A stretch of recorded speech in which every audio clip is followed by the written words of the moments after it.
The Queen consort, Camilla Parker Bowles, has attracted attention in recent years for her great focus on charity work.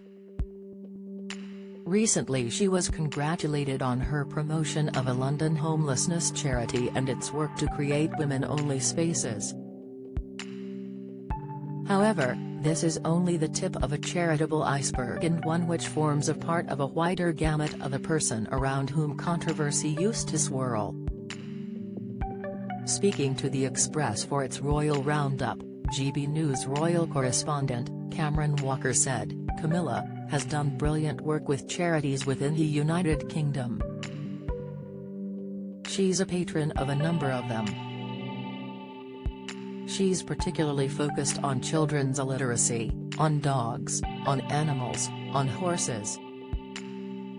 The late Queen grew very fond of her, to the point where she said it was her express wish that Camilla would one day be known as Queen Consort.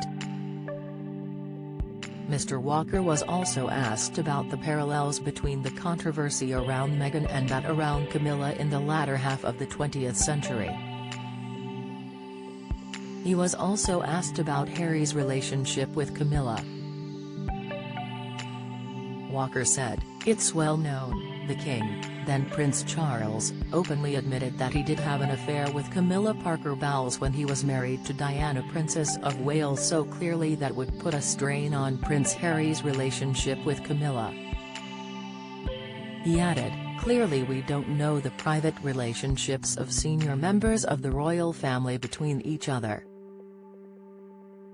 I think it was clear to see that Prince Harry and the then Duchess of Cornwall got on pretty well when he was a working member of the royal family publicly. Clearly, we don't know what goes on behind closed doors, but it's very clear that the King is devoted to his wife Camilla, which is why we are seeing her going to be crowned in Westminster Abbey alongside him in May." One of the other topics of conversation was on whether Harry and Meghan would be present at the coronation due to happen in a matter of months. On this, Walker commented, "I think it honestly depends on what's in this book that we're going to be reading next week and what he says in these interviews. If the book isn't until after coronation and the book isn't as damning as we appear to be hyping it up to be, then perhaps. I think the King genuinely still loves his son and daughter-in-law and would want to see him at his coronation, but I think the problem for palace courtiers is that does it then become the Harry and Meghan show?" One controversial member of the royal family who accidentally upstaged the event of another is one Prince Andrew last year.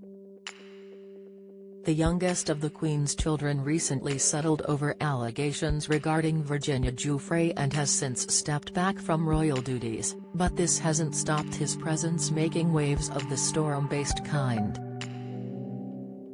Walker commented, "If you remember back to the Duke of Edinburgh's memorial service last year, Prince Andrew escorted the late Queen to her seat.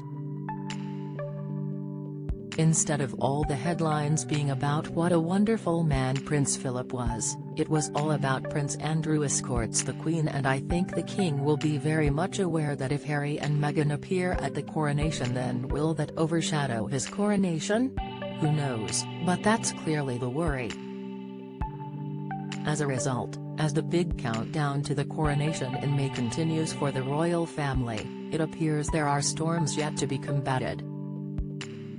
Not only will nerves be unsteadied as Prince Harry's book is set for release next week and Prince Andrew remains in the fray even in a reduced form.